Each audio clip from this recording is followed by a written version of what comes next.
सुलेमान अलैहिस्सलाम और मलका बिल्कीस का वाक़या। आप अलैहिस्सलाम का एक वाक़या मलका बिल्कीस के साथ पेश आया। सूरह नमल आयत नंबर 20 से 25 में है, आपने परिंदों की देखभाल की और फरमाने लगे, क्या बात है कि हुदहुद नजर नहीं आ रहा? क्या वो वाकई गैर हाजिर है? यकीनन मैं उसे सख्त सजा दूंगा या उसे ज़िबा कर डालूंगा या वो मेरे सामने कोई माकूल वजह बयान करे।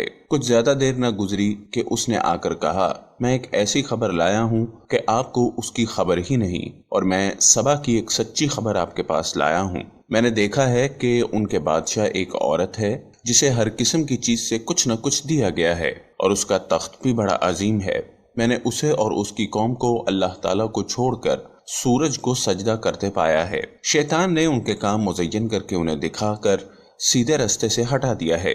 बस वो हिदायत पर नहीं आते कि उसी अल्लाह को सजदा करें जो आसमानों और ज़मीनों की पोशीदा चीज़ों को बाहर निकालता है और जो कुछ तुम छुपाते और जाहिर करते हो वो सब कुछ जानता है। हुदहुद ने अल्लाह ताला की ये सिफ्त बयान की कि ये अपनी हिस्स के जरिए जमीन में पानी वाले हिस्से का पता चला लेता है। सुलेमान अलैहिस्सलाम को भी यही हुदहुद बताया करता था कि पानी कहाँ है, फिर आप जिन्नात के जरिए पानी निकलवाते थे। ये इत्तला सुनकर सुलेमान अलैहिस्सलाम हैरान हुए। सुलेमान अलैहिस्सलाम ने हुदहुद से कहा, हम अभी तुम्हारी बात की तस्दीक कर लेते हैं। सूरह नमल आयत नंबर 27-28 में है, सुलेमान ने कहा, अब हम देखेंगे कि तूने सच कहा है या तू झूठा है। मेरे इस खत को ले जा, तू उन्हें दे दे, फिर उनके पास से हट आ और देख कि वो क्या जवाब देते हैं। आपने एक खत लिखकर वो दिया। हुदहुद वो खत लेकर मलका बिल्कीस के महल पहुंचा। खत उसके सामने गिरा कर दीवार पर जा बैठा। खत देखकर मलका बिल्कीस ने कहा, सूरह नमल आयत नंबर 29 से 35 में है, वो कहने लगी, ए सरदारों, मेरी तरफ एक बाबुकअत खत डाला गया है जो सुलेमान की तरफ से है और जो बख्शिश करने वाले मेहरबान अल्लाह के नाम से शुरू है। ये कि तुम मेरे सामने सरकशी ना करो और मुसलमान बनकर मेरे पास आ जाओ। उसने कहा, ए मेरे सरदारों, तुम मेरे इस मामले में मुझे मशवरा दो। मैं किसी अमर का फैसला जब तक तुम्हारी मौजूदगी और राय ना हो नहीं किया करती। उन सब ने जवाब दिया कि हम ताकत और कुव्वत वाले, सख्त लड़ने फिरने वाले हैं। आपको इख्तियार है, आप खुद ही सोच लीजिए कि हमें आप क्या हुक्म फरमाती हैं। उसने कहा, बादशाह जब किसी बस्ती में घुसते हैं तो उसे उजाड़ देते हैं और वहाँ के बाइज्जत लोगों को जलील कर देते हैं, और ये लोग भी ऐसा ही करेंगे। मैं उन्हें एक हदिया भेजने वाली हूँ, फिर देख लूंगी कि कासिद क्या जवाब लेकर लौटता है। मलका बिल्कीस ये अंदाजा करना चाहिए। आपको इख्तियार है, आप खुद ही सोच लीजिए कि हमें आप क्या हुक्म फरमाती हैं। उसने कहा, बादशाह जब किसी बस्ती में घुसते हैं तो उसे उजाड़ देते हैं और वहाँ के बाइज्जत लोगों को जलील कर देते हैं, और ये लोग भी ऐसा ही करेंगे। मैं उन्हें एक हदिया भेजने वाली हूँ, फिर देख लूंगी कि कासिद क्या जवाब लेकर लौटता है। मलका बिल्कीस ये अंदाजा करना चाहती थी कि सुलेमान अलैहिस्सलाम किस किस्म के बादशाह हैं और ये कि वो उनके खिलाफ लड़ सकेंगे या नहीं। चुनाचे उसने फलस्तीन की तरफ शुमार तहाइफ रवाना किए ताकि लड़ाई की नौबत न आए। लेकिन जब ये तहाइफ सुलेमान अलैहिस्सलाम के पास पहुंचे तो आप गजबनाक हो गए। सूरह नमल आयत नंबर 36-37 में है, बस जब कासिद सुलेमान के पास पहुंचा तो आपने फरमाया, क्या तुम माल से मुझे मदद देना चाहते हो? मुझे तो मेरे रब ने इससे बहुत बेहतर दे रखा है जो तुमने मुझे दिया। बस तुम ही अपने तोहफे से खुश रहो। जा उनकी तरफ वापस लौट जा। हम उनके मुकाबले पर वो लश्कर लाएंगे जिनके सामने उनके पड़ने की ताकत नहीं, और हम उन्हें जलील और पस्त करके वहां से बाहर निकाल देंगे। कासिद उनका जवाब सुनकर और ये हाल देखकर दहशत ज़दा हो गए। उन्होंने बल्कीस के पास जाकर सारी हकीकत बयान कर दी। मलका बल्कीस ने उन्हें पैगाम पहुंचाया कि हम इस्लाम कबूल करने के लिए तैयार हैं। सुलेमान अलैहिस्सलाम तक उनका पैगाम पहुंचा तो आप अपने दरबारियों की तरफ मुतवज्जे हुए। सूरह नमल आयत नंबर 38 से 41 में है, आपने फरमाया, ए सरदारों, तुम में से कोई है जो इनके मुसलमान होकर पहुंचने से पहले ही उसका तख्त मुझे ला दे। एक देव हैकल जिन कहने लगा कि आप मजलिस से उठें, इससे पहले ही मैं उसे आपके पास ला देता हूँ। यकीन मानिए कि मैं इस पर कादिर हूँ और मैं हूँ भी अमानतदार। जिसके पास किताब का इल्म था वो बोल उठा, आप पलक झपकाएं, इससे पहले मैं उसे आपके पास पहुंचा सकता हूँ। जब आपने उसे अपने पास मौजूद पाया तो फरमाने लगे, یہی میرے رب کا فضل ہے کہ وہ مجھے آزمائے اور میں شکر گزاری کرتا ہوں یا ناشکری۔ شکر گزار اپنے ہی نفع کے لیے شکر گزاری کرتا ہے، اور جو ناشکری کرے تو میرا پروردگار بے پرواہ اور کرم کرنے والا ہے۔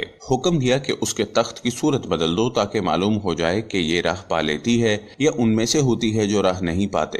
تخت لانے والے آدمی کے متعلق جو یہ آیا ہے کہ اس کے پاس کتاب کا علم تھا، تو مفسرین اس بارے میں اختلاف ہے کہ وہ کون تھا۔ قرآن کریم کے الفاظ سے جو معلوم ہوتا ہے تو وہ اتنا ہی ہے کہ وہ انسان ہی تھا جس کے پاس کتاب الہی کا علم تھا۔ اللہ تعالیٰ نے کرامت اور اعجاز کے طور پر اسے یہ قدرت دے رکھی تھی کہ پلک جھپکتے وہ تخت لے آیا، اور پھر سلیمان علیہ السلام نے تخت میں تبدیلی کا حکم دیا۔ تخت میں تبدیلی کا حکم سن کر اس میں ہیرے جواہرات نکال دیے گئے اور دوسری جگہوں پر لگا دیے گئے۔ سورہ نمل آیت نمبر 42-43 میں ہے۔ پھر جب وہ آ گئی تو اس سے کہا گیا، ایسا ہی تیرا بھی تخت ہے؟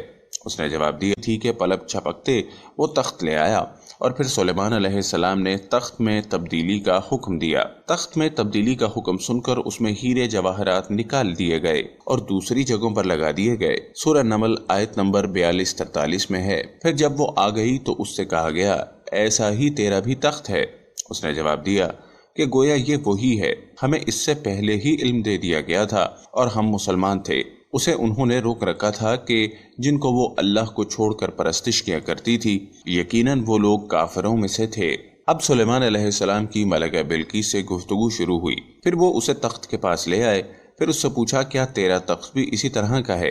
اس نے بہت اچھا اور فصاحت سے بھرپور جواب دیا۔ اس نے نہ تو یہ کہا کہ ہاں، کیونکہ وہ تو اپنا تخت پیچھے سبا کے علاقے میں چھوڑ آئی، یہاں کیسے آ سکتا تھا، نہ اس نے یہ کہا نہ، کیونکہ یہ تو وہی محسوس ہو رہا تھا، البتہ اس میں قدری تبدیلی محسوس ہو رہی تھی۔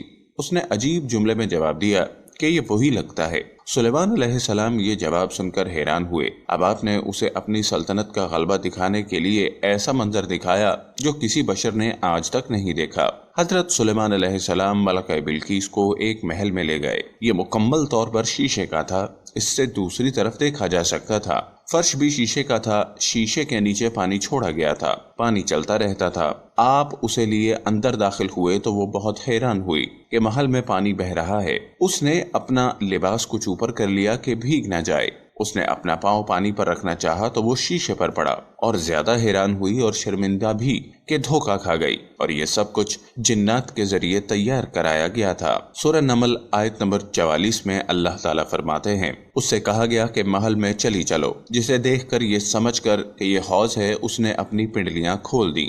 سلیمان نے کہا، یہ ایسا محل ہے جس میں نیچے بھی شیشے جڑے ہوئے ہیں۔ کہنے لگی، میرے پروردگار، میں نے اپنی جان پر ظلم کیا، اب میں سلیمان علیہ السلام کے ساتھ اللہ رب العالمین کی مطیع اور فرما بردار بنتی ہوں۔ یہ عظیم سلطنت دیکھ کر وہ جان گئی کہ سلیمان علیہ السلام صرف بادشاہ ہی نہیں، نبی بھی ہیں۔ چنانچہ اس نے فوراً ایمان قبول کر لیا۔ اگر آپ کو ہماری ویڈیوز پسند آ رہی ہیں تو برائے مہربانی لائک بٹن کو پریس کرنا مت بھولیے۔ کامنٹس کے ذریعے اپنی قیمتی آراء سے آگاہ کیجیے۔ اس کے بعد کو چینل بھی سبسکرائب کیجیے اور بیل کے بٹن کو دبانا ہرگز مت بھولیے گا۔